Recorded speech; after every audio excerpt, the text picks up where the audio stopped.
Yep, my clicker seems to work. Well, good morning. I am Licia McClear, and I'm here with my coworker Larry Morin, and we are from the Clean Water section from the EPA. And clean water, you know, isn't very descriptive, but we work with 106 and 319 grants. And many of you have a water project officer, and although we might not be your clean water project officer, we're happy to answer any questions for you about the 106, 319, and maybe a little bit of wetlands. We manage some wetlands grants, but there is actually a wetlands presentation in this room right afterwards. I'm not making that noise. Someone's wrapping some gifts. Anyways, okay. Well, the first thing, if you're not quite awake enough and you don't get everything out of this presentation, we're going to talk about more training. So here's Larry to talk about a clean water workshop coming up. Hi, good morning, everybody. I'm Larry Morin. I'm one of the tribal non-point source program co-leads in Region 9. And I'm based in Reno, Nevada, and I work with tribes mostly within Nevada. So we're excited to be co-hosting this workshop next spring with the Fallon Paiute Shoshone tribe. So this will be an in-person workshop in Fallon, and it's really going to be an A to Z of tribal Clean Water Act programs. And we're planning to have a day of field trips with some hands-on training in the field. And so this is a save the date. We're going to have more information and registration coming out probably in January. So we'll be sending out that information to everybody. If you did not get this save the date by email, let us know. We can add you to our list and make sure that you get any information that we're sending out, updates about the workshop. But we are looking for some input on topics that you want to see at this workshop, as well as any speakers that you're interested in hearing, or if you're interested in sharing any stories, presenting on topics yourself, presenting on any of the work that you're doing. We'd love to have that also as part of this workshop. So we have a suggestion form that you can get to if you use that QR code. There's also a link there. We'd love if you can take a minute to fill that out and give us some input on what you want to see at that workshop. And we're really looking forward to it. So I'm going to pass it back to Licia. Thank you. Thanks, Larry. Okay, so I'm going to cover the Clean Water Act 106 grants, and Larry's going to cover the 319 grants. And these are both base grants. So by that, we mean if you've got TAS and you're eligible to receive this funding, you can get it every year. And it's the same process every year. The fiscal year starts in October. And by January, we were looking for your next year's plans. So you give us a draft work plan and budget. And then we try and give you all the money that you want. Sometimes we can, sometimes we can't.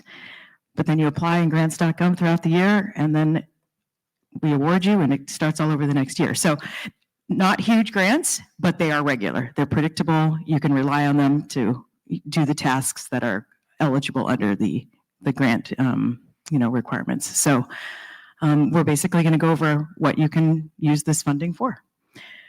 So if you're brand new to this program, your first grant is generally over 40 grand. They go up to about $200,000, kind of based on the projects you're working on, the size of your tribe, the capability that your government or your tribal environmental department has.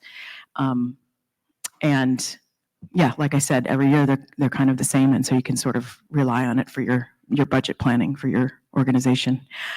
We used to have a match grant for 106 grants, an in-kind sort of contribution. If we're giving you $60,000, you would have to put in, used to be 10%, right? Just 5%.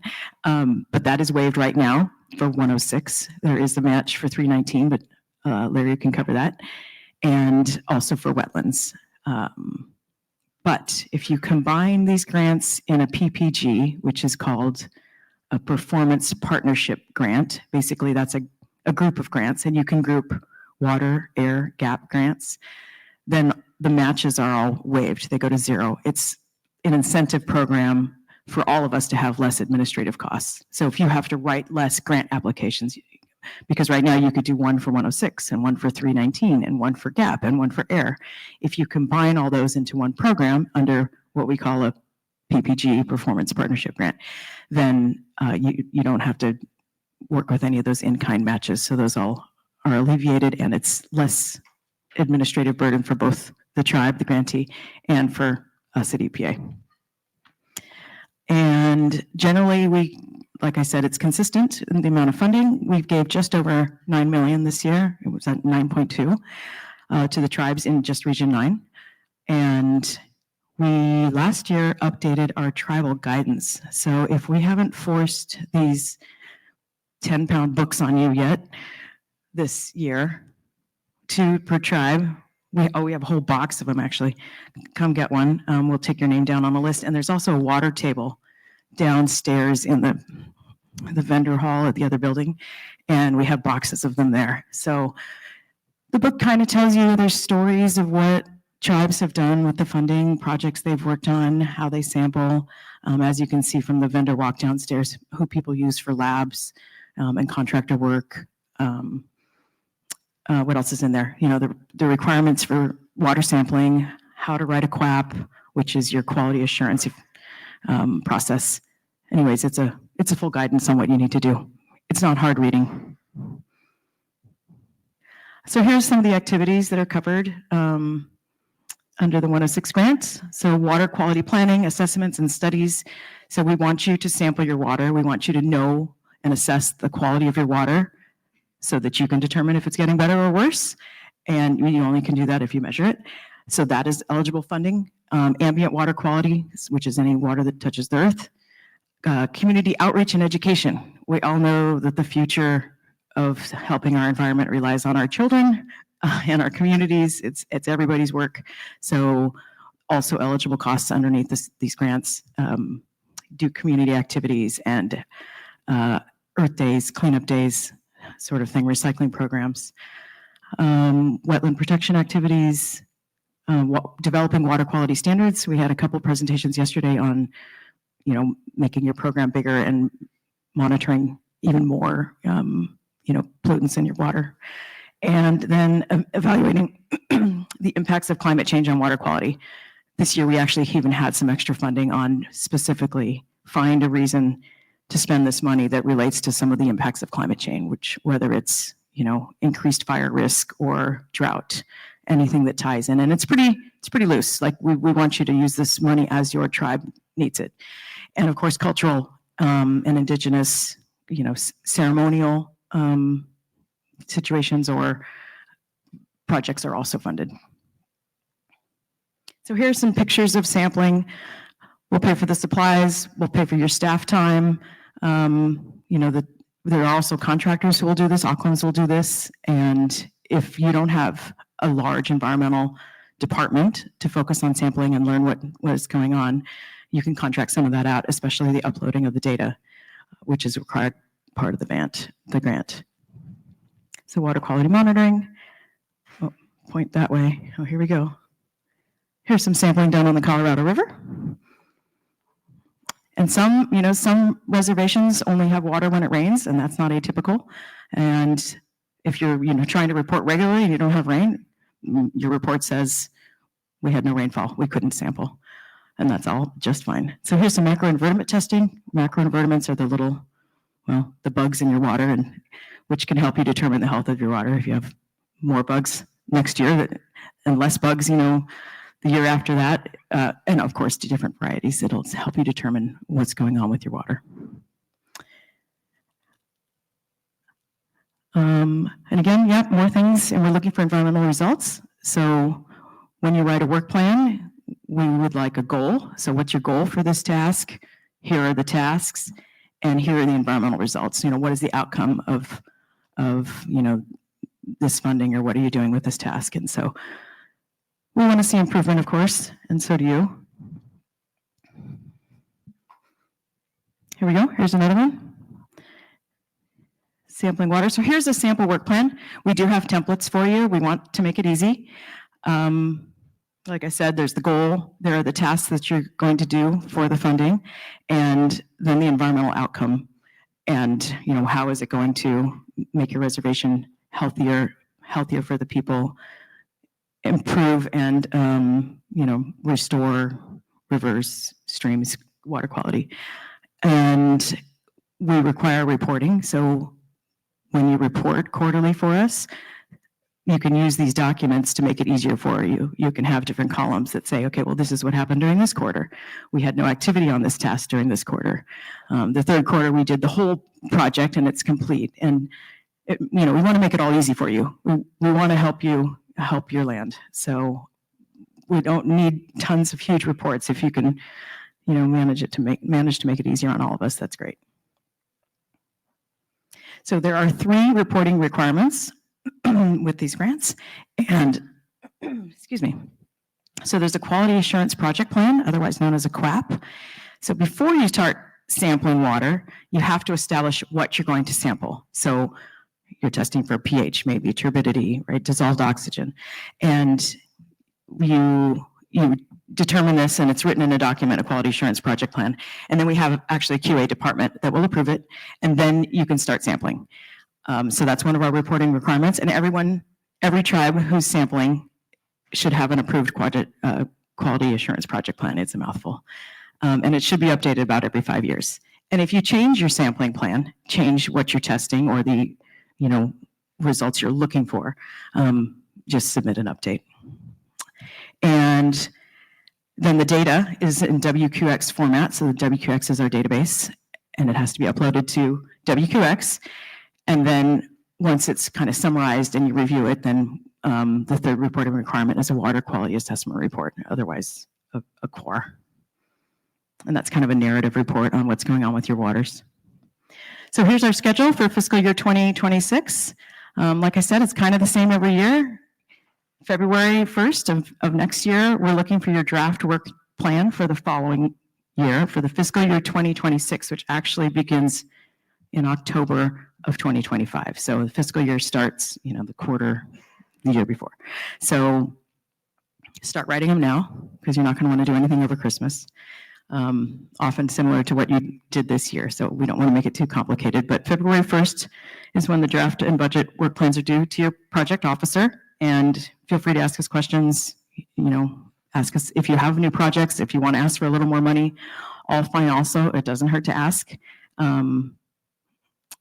Yeah, and then we'll review it and we'll wait till the very last minute like the government does and see how much funding we get, and then we'll try and give everybody what they ask for and what they need. And then if not, sometimes we'll trim them down a little bit. But, it doesn't hurt to ask.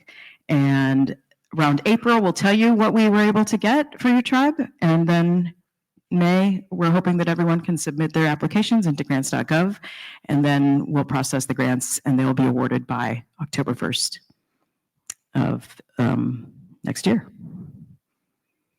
Okay, so here's a copy of our new guidance. There they are. Happy reading. Yeah. They updated it. It hadn't been updated for probably 15 years. And so, water quality, situations and stories and capabilities and testing have all improved. So it's got some improved stories in there. And I think it's really simple.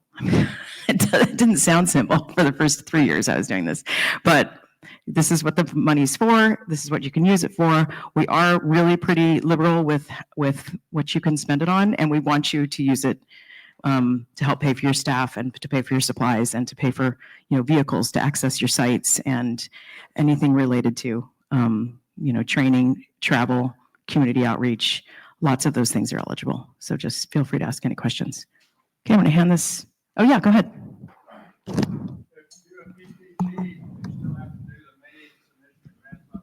Yes, yeah. And it just is 2 or more grants can constitute a PPG. So if you even lump your 106 and 319 together into a PPG and you happen to get a wetlands grant down the line, you can just add it in. And then it's. But you still need to do the separate grants.gov application. You definitely still need to apply into grants.gov for the grant. Yes. Yeah. But it's just one submission, and then you put the work plans and budgets together inside that application. right, Larry. I need the clicker. Okay. Point it towards there.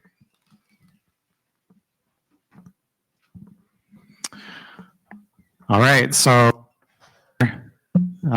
Section 319 of the Clean Water Act.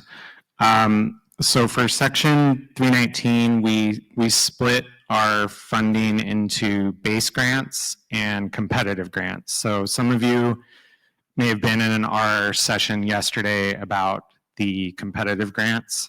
In FY24 for Region 9, we funded about $4.5 million to tribes for base grants, and then there was another about 1.5 million on top of that for our competitive grants. So I'll talk a little bit more about that in a few slides. Many of you have probably seen a diagram like this before, but this helps explain what non-point source pollution is. So non-point source pollution differs from point source pollution in that it comes from diffuse sources. So it really originates from rainfall, snowmelt, or irrigation runoff flowing over land. And when the water moves over land, it picks up pollutants. We often think about sediment or nutrients or dissolved salts, things like that, that get picked up when water flows over land.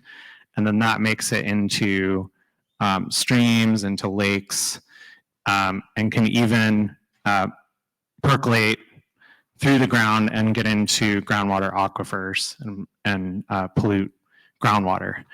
And this also shows, that sources can be commonly like agriculture is a common source of non-point source pollution, as well as urban sources like we think of stormwater runoff. So that's just to illustrate some of the ways that we see non-point source pollution.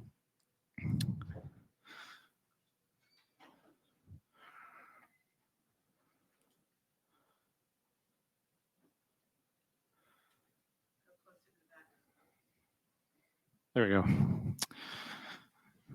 So this breaks down our funding that we have for the non-point source program. So we have our base grant funds, and the allocation for each tribe is based on land area. So that's trust lands, and it's based off of the census data that we have. So there, as of last year, we started this new system with 4 funding tiers, and those allocations are published in the fall every year for the next year. So you should be seeing those.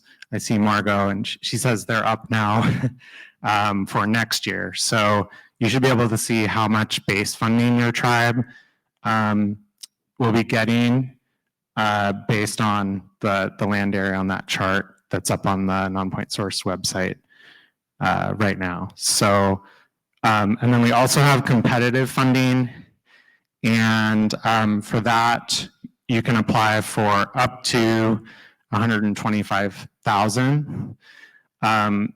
Really competitive funds are, they're really for larger scale, on the ground, non-point source implementation projects. So those funds, it gives you that chance to do a larger project that you may not be able to do with just the base funding, which is a smaller amount. And then for the non-point source program, there is a match requirement if you just have a standalone non-point source grant. It can be lowered from 40% down to 10%. If you include a letter stating financial hardship in your application, we can lower that match requirement. The other thing you can do is if you include your non-point source grant in a performance partnership grant, we waive the match completely. So with a performance partnership grant, you can combine your non-point source grant maybe with your 106 grant or a GAP grant, all in the same the same actual grant. So you just have one application coming in with all those programs in it.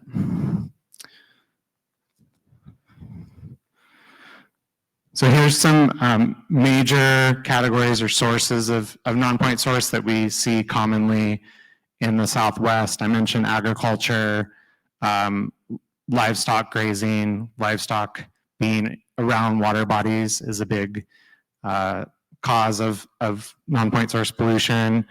We see a lot of forestry activities.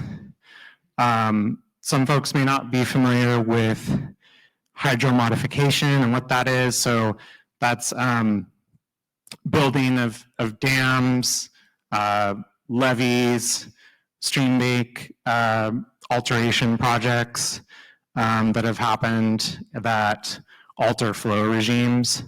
And these can, for example, cause things like this, like major stream bank erosion downstream of those activities. So this is something we can fund to like try to restore a place like this where there's been alteration of the stream bank and that leading to erosion maybe downstream. So we could do like a channel stabilization project in a case like that. And there's just some other sources of pollution that we see listed there.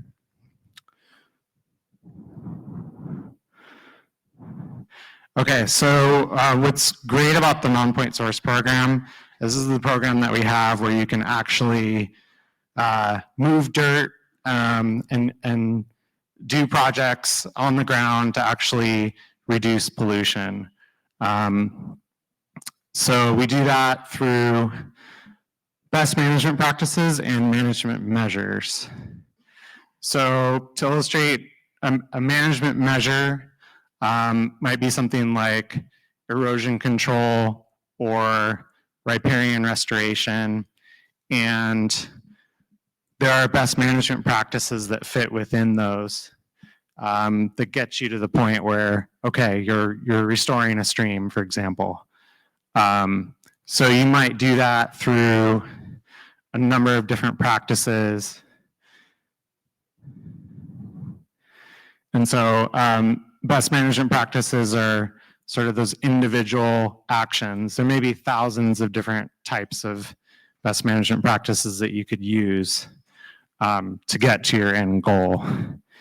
So I like this picture because we're talking about erosion control. That's the management measure here because there are erosion problems in this area. So you can see rocks were installed here as riprap.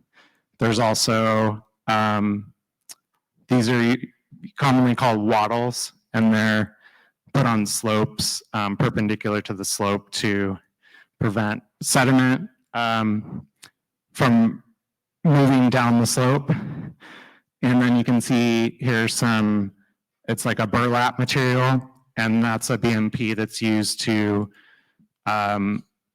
prevent rainfall from directly hitting exposed soil and mobilizing that soil down the slope. So this is an approach with multiple best management practices in one project. So like I said, there are literally thousands of best management practices that can be used for different purposes. You can also see this looks like it's a riparian corridor here. And presumably there's some sort of stream down there because we're seeing some willows and other riparian vegetation there. There's also low impact development, and again, there are lots of different types of low impact development, such as rain barrels, permeable pavement, rain gardens, vegetated rooftops, bioswales. So we've seen a lot of tribes do projects like this. I've seen quite a few like around tribal government buildings that tribes will do that are really interesting. And we have a fact sheet for the tribal non-point source program on some low impact development projects. Livestock exclusion fencing is another one that's very common. So if you have a spring or a wetland that's being impacted by livestock, you can fence that off. And that gives the vegetation a chance to recover, and that improves water quality.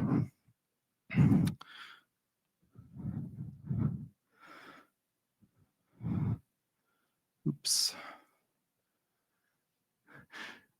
So this is just kind of a list of some of the eligible activities under the program. And really, I think the key with the non-point source program is that there are a lot of activities that we can fund. And the key really is for you to make the link between what you're proposing and water quality improvement. And the place to do that is in your non-point source management plan. So you do need to have an approved non-point source management plan before you can receive funds for this program. And anything that you're including in your work plan should be in your non-point source management plan. So there's a lot of activities that you can do, and the best thing to do is just work with your project officer to try to figure out what's best for you to do on your lands and include that in your non-point source management plan. So here's some of our dates for this next fiscal year. So this is for FY26 activities. And we have our eligibility list set already. That was October 11th was the deadline to become eligible for the program. So that list is now on our website of which tribes are eligible. Our funding deadline for draft work plans and budgets, this is for the base program, is going to be due February 28th to your project officer. And then your project officer will work with you, and you'll be submitting your final application into grants.gov in the spring. And then for the competitive funds, we had that presentation yesterday. Those applications need to be submitted in grants.gov by December 11th. And then we anticipate making selections around March, sometime in the spring. And this would be when we're making awards here in the summer of next year.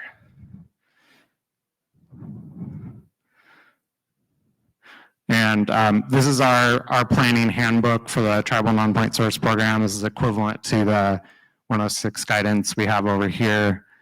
So this really walks through the whole program.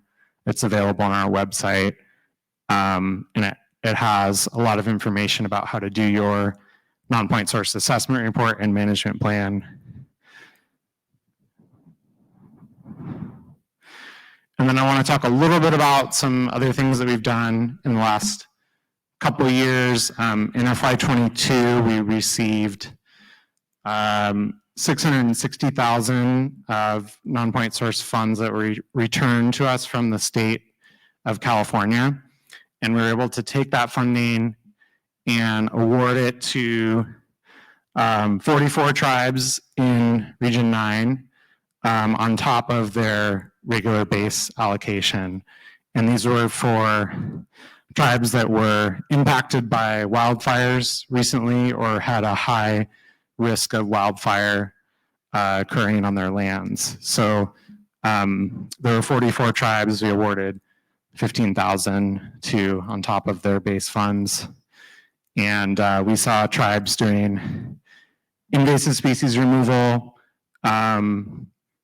native plantings, prescribed fire. We saw some tribes doing cultural burning programs.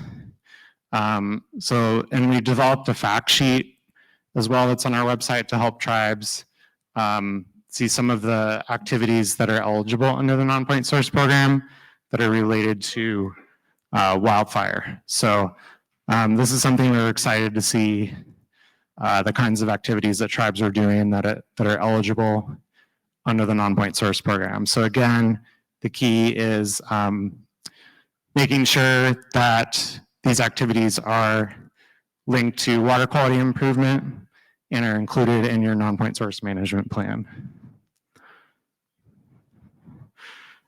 So just this past year, we did something similar, but this was more funding, and we actually awarded, it was about 80 tribes for activities related to climate change. So this was, again, on top of our regular base funding, and this was for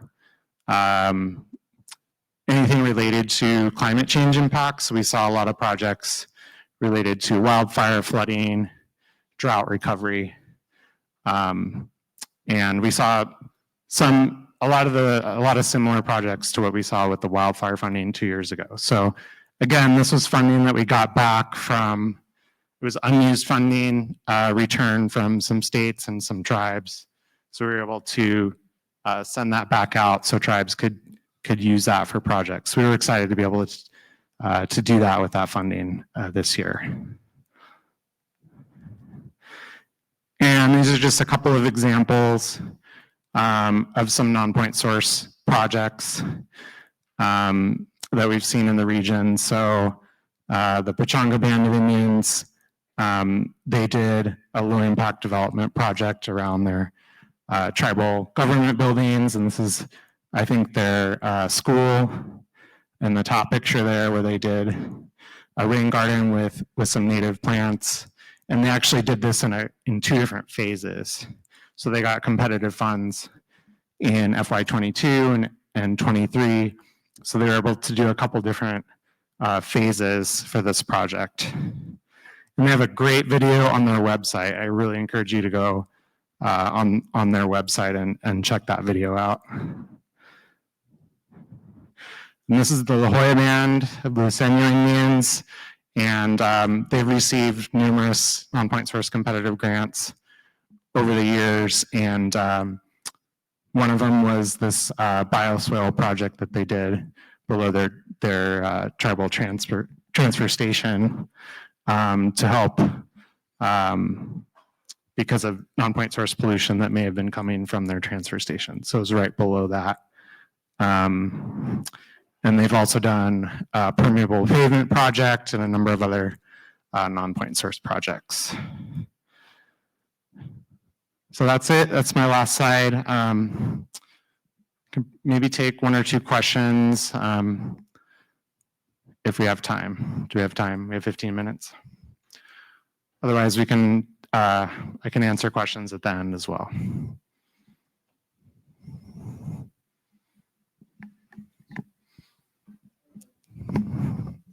There's a mic in the back. The presentation yesterday, I believe it was, they showed that we had an increase in funding in the clean water programs for the last 2 years, previous to the previous decade. Do we anticipate those levels to sustain, or many times with the federal budgets, they're a couple years ahead? So right now, we're spending tax dollars from a couple years ago. As we see, there's kind of a tighter budgets in federal and state. Do you anticipate any reductions in the next few years in funding? We're planning on keeping the base funding levels the same in years going forward. There is a chance that we have an overall reduction in the non-point source budget in coming years. We're hoping to keep things the same, but if there's a reduction, that would probably come from the competitive awards. So we may just award fewer competitive grants if we have a reduction. But we want to keep the base funding levels the same.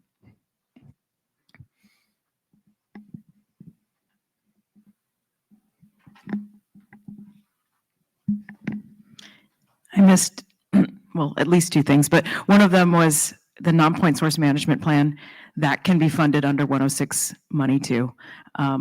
So if you're not eligible for 319 yet, but you want to start, you can use 106 funds for that. And then the last slide for the 106 presentation said that our leads are Kate Pinkerton and Kelly Williams. And so if those of you don't know Kate Pinkerton, there she is right there. She's our 106 expert. Feel free to ask her all of your questions. She's more than willing to help. And she's also the one managing the WQX one-on-one tutoring sessions, I guess, to help people learn how to manage the data and then get it submitted. So anyways, she's in charge of managing that. So I think that's it. Do we have more slides? Do you want me to keep clicking?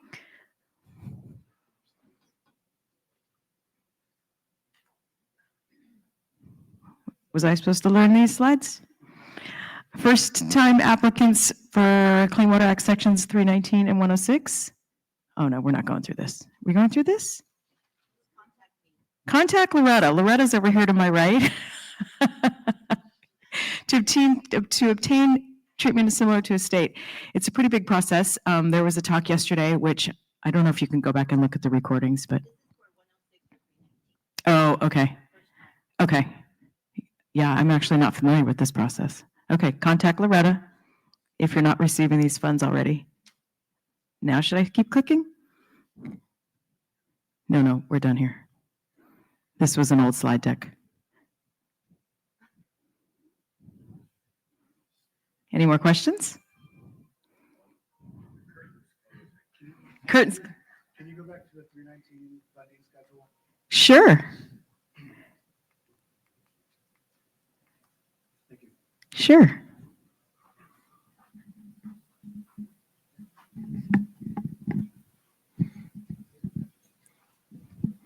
Yeah, and just that last bullet on the competitive funds, this should be EPA awards funding in summer 2025.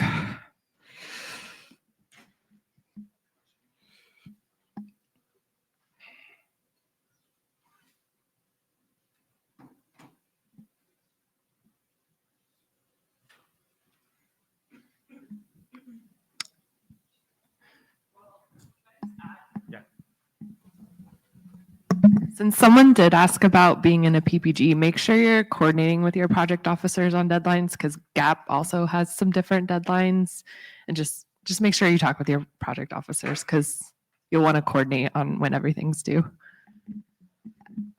Yeah, just to add on to that, usually what the GAP program will do is if you have a standalone GAP grant, your application comes in January.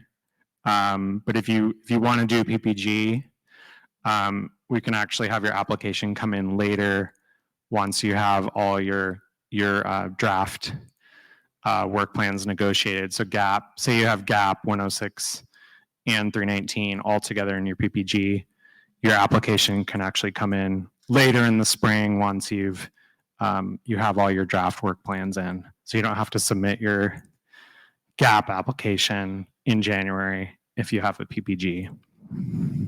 So yeah, like Kate said, work with your project officers just to coordinate on when your application is actually going to be coming in on grants.gov.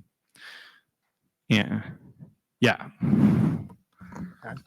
I noticed you had, with the funds being returned from the states, when I was at Middletown Rancheria when the wildfire funds came through, and maybe I just wasn't watching well enough, but it seemed to come out like halfway through the writing process. We were already working on our draft. So should we anticipate any new possible funds in this cycle, or do you usually know before the grant cycle starts if you're going to have returning funds? And how soon should we know if there's extra bonus funds? Yeah, that's a great question. And of course, we wish we knew as early as possible that we had funding, but oftentimes what happens is we get, we call it deobligated funding. So it's basically when a grant closes out, all the paperwork's in, and we receive the money back in the region that was unused. Typically, we get that back, I would say anytime between January and April. So it is quite difficult for us to project how much we're going to have, how much we can have available for each tribe. So I don't think we're going to be able to do it this year, just because we did it last year and we were able to award quite a bit, around 1.2 million total. So we don't have that funding coming back every year, but it's nice, I think, that we do have some flexibility in our region. If if a lot of money comes back from a state like California receives over $8 million a year in non-point source funding. So even a little bit coming back from a state can go a long way for tribes. So we like that flexibility to, if we do receive those funds back, we can award those to tribes.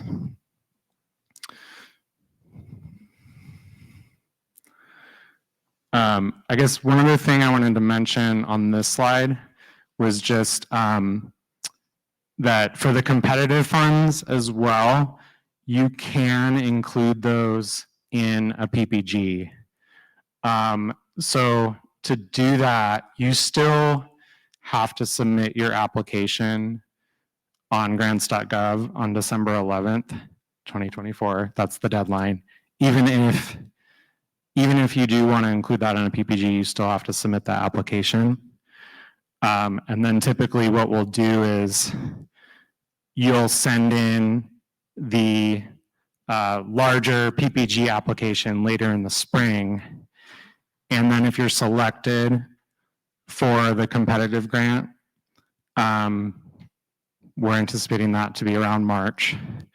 Then we can combine that with your PPG into a single grant. So just know that that's an option. And we would actually award the whole PPG to you at once with your competitive funds, your 319 base funds, and whatever other programs you want to include in your PPG. So that's an option as well.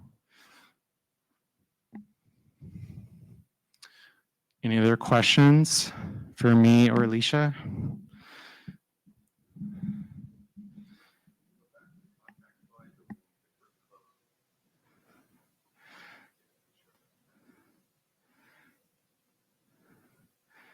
This is the 319 program contacts.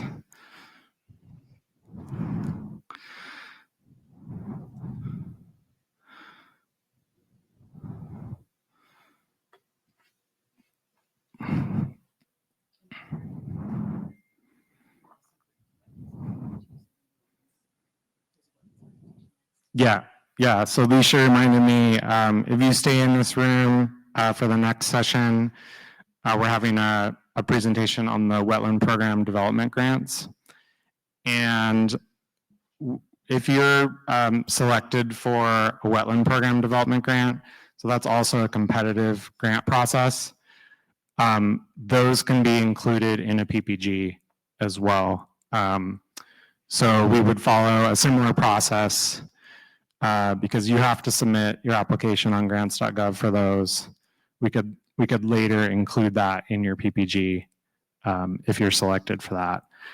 I would say a PPG is a really good option for those because the match requirement for wetland grants is quite high. Is it 25%? 25%. So that's for a lot of tribes, that's a pretty high match amount to come up with for that project. So, but if you include that in a PPG, there's no match requirement. Yeah. So, and they'll cover that in the next session if you're interested in that program.